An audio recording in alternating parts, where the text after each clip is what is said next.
তারা টাকা পায় কোম্পানির কাছে এবং কোম্পানির যে পরিচালনা পর্ষদ এখন হাইকোর্টের 173/22 মূলে যে পরিচালনা পর্ষদ দিয়েছে তারা অবশ্যই তাদের টাকা ফেরত দেবে, কারণ আমাকে পরিচালনা পর্ষদ থেকে বাদ দেওয়া হয়েছে। আমাকে যখন সাজা শোনানো হয় আমি তার আগে বলেছি, মাননীয় আদালত আমাকে যেই সাজাই দেন আমাকে পরিচালনা পর্ষদে থাকার ব্যবস্থা করেন, আমাকে হুকুম দিয়ে যান আমি যেন টাকাটা ফেরত দেয়। আমাকে হুকুম দেওয়ার জন্য বলছি, আদালত আমাকে হুকুম দেয়নি, কারণ জানে আমাকে হুকুম দিলে আমাকে পরিচালনা পর্ষদে রাখতে হবে। তাই আমাকে কৌশলে পরিচালনা পর্ষদ থেকে সরিয়ে দিয়ে নতুন 17 জন আসছে, সেখানে 4 জন আছে বিগত সরকারের আমলে দেয়া নতুন পরিচালনা পর্ষদ।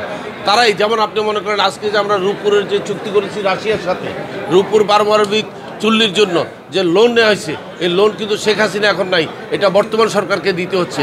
আদানি গ্রুপের সাথে বিদ্যুতের বিল বর্তমান সরকারকে দিতে হচ্ছে, কারণ রাষ্ট্রের যে শাসনে থাকে তাকেই দিতে হয়। একইভাবে ডেস্টিনির কাছে যে বিল পাবে, যে টাকা পাবে, বর্তমান ম্যানেজমেন্টকে দিতে হবে। আর রফিকুল আলম যদি ফেরত দিতে হয়, রফিকুল আলমকে সেই আগের বোর্ডে নিয়ে আসতে হবে, তাকে এমডির পজিশনে বসাইতে হবে।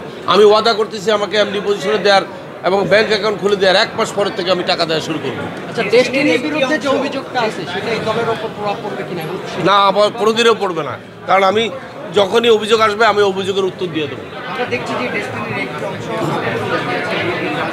এরা কারা আমি জানি, এরা হচ্ছে বাংলাদেশ থেকে আমাদের কয়েকজন পরিচালক তাদের সম্পত্তি বিক্রি করে টাকা পয়সা নিয়ে মামলার সময় পালিয়ে গেছে 3টা দেশে। কেউ আছে দুবাই, কেউ আছে টার্কি, কেউ আছে মালয়েশিয়া। এরা সেখান থেকে কিছু লোকের জড়ো করেছে, বেশি না, এদের সংখ্যা 30 থেকে 40 জন। এখন তারা যেটা করেছে তারা জানে আমি যদি ম্যানেজমেন্টে আসি টাকা দেওয়া শুরু করি তাহলে ওদের আর দেশে আসার কোনো সুযোগ থাকবে না, কারণ তারা 2টা অন্যায় করেছে। একটা হচ্ছে তারা যখন মামলা হয় পালিয়ে গেছে, আরেকটা হচ্ছে তারা এখান থেকে যাওয়ার সময় তাদের টাকা পয়সা সম্পত্তি সব নিয়ে চলে গেছে এখান থেকে, তাদের 1 টাকাও ব্যাংকে নেই।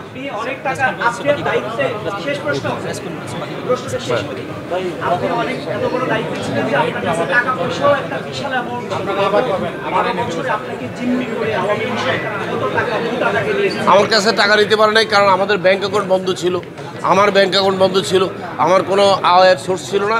আমি জেলে থাকা অবস্থায় আমি কাউকে কোনো টাকা পয়সা দিতে পারি নাই, বরং আমার বিনিয়োগকারীরা আমার মামলার খরচ চালিয়েছে, আমাকে লোন দিয়েছে, আমি তাদের কাছে লোনে এখনও দায়বদ্ধ আছি। আমি তাদের থেকে লোন নিতাম, একটা স্লিপে সই করে দিয়ে, জাস্ট একটা টুকরা কাগজ।